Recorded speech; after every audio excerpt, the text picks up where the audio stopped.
tick, tick, boom. Who bringing the noise? Oh, baby, we bringing our toys. Separate men from the boys. Chopper be singing, should be on the voice. Bang, bang, we gon' ride out. Gang, gang, we don't die out. Want it like this, ain't no timeouts. Tell me who really can find out. Rowdy, we get rowdy, rowdy. Rowdy, we get rowdy, rowdy. We be disturbing the peace. Working, we serving the streets. About to go in, going beast. Bang, bang, leave you sleep. นี่เขาอยู่ที่เดินกีฬาเดินเบสสวรรค์ถึกบอกว่าถึกเนาะเบสสวรรค์หนึ่งเนาะ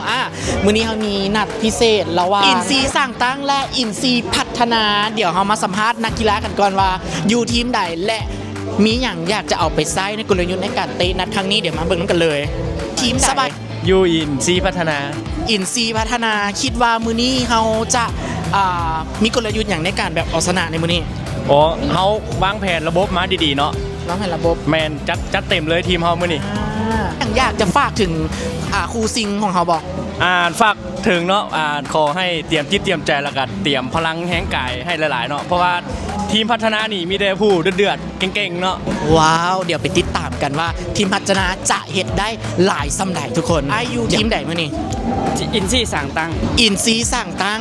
บางทีนี่น้องไปสัมภาษณ์ทางอินซีพัฒนามาเพิ่นบอกว่ามื้อนี้เพิ่นจะเอา12-8เลยโอ้บ่ได้ไอ้มีอย่างเป็นกลยุทธ์ที่เขาจะนำไส้เพื่อเอาชนะมือนี้บอกเตะขาอย่างเดียวมีน้ำใจนักกีฬาคิดเตะขายังไงคิดว่ามือนี้เฮาซี่นำไปได้จากลูก3คือนำก่อน3-0คือนำก็3-0เลยนี่ตัวแทนจากทีมใดอินซีพัฒนาอินซีพัฒนาอินซีพัฒนาคิดว่ามือนี้เฮาจะนำไปได้จากลูกขอแต่เสมอเพิ่นว่านี่เขาได้สอบถามไปแล้วเนาะว่าทีมนักกีฬาเขาระหว่าง2ทีมไม่ว่าจะเป็นทางทีมอินซีสร้างตั้งแล้วก็อินซีพัฒนาเดี๋ยวเขาจะมาสัมภาษณ์กับทีมกองเสียกันดีกว่าเพราะว่ากองเสียนี่เพิ่นก็มีทั้ง2ฝ่ายอีกแล้วเดี๋ยวเราไปติดตามกันทีมพัฒนาสู้ก็สร้างอยู่ใส่สร้างตั้งอยู่ใส่สร้างตั้งกันโอ้จังได๋สร้างตั้งก็ชนะสิ1เลยและตอนนี้เขามาสัมภาษณ์กับนักกีฬาของเขาไม่แน่ใจว่าทีมใดสร้างตั้งทีมสร้างตั้งมีอย่างอยากจะคู่ต่อสู้ของบอลมูนี่เพื่อให้ได้มีไซสนะถ้าบ่อยากเจอจัดนักทีมพัฒนาให้เตรียมอาวุธ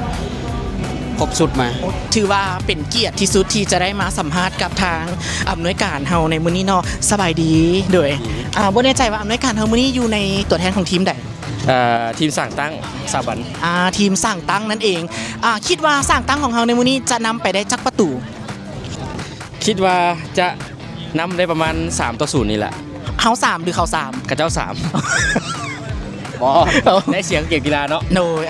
นำสาบันเดียวกันเนาะขอแต่ว่าลิ้นด้วยความมนต์ซื่อแล้วก็สามัคคีโดยมีอย่างอยากจะฝากถึงอีกฝ่ายตรงข้ามบ่ก็